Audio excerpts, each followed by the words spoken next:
আসসালামু আলাইকুম। আপনারা ইতিমধ্যেই দেখছেন যে আগের ভিডিওতে আমি আমার ঘুঘু পাখির যে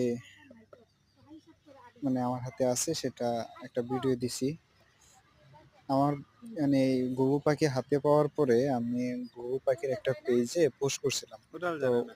ওনারা ওরাও বলতেছে জানে যে না। ঘুঘু পাখি নাকি বিটল পোকা খায় না। আর আমি জোর করে খাওয়াইতেছি।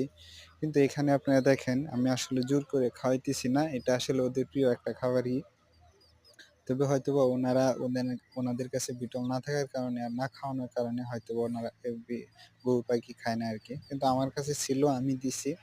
ওরা অনায়াসে খুব স্বাচ্ছন্দ্যে মানে খাইলো দেখলাম। এজন্য আমি আরকি বলতেছি মানে ওই ভাইয়ের মেনশন করে বলতেছি, "ভাই আপনার কাছে যেটা হয় না সেটা তো অন্য কারো কাছে হইতেই পারে।" এভাবে কমেন্ট করার তো কোনো প্রশ্নই আসে না। আর আপনারা জানেন যে আমি বিটল পোকা চাষ করি। লাগলে অবশ্যই যোগাযোগ করতে পারেন। ক্যাশ অন ডেলিভারি পুরো বাংলা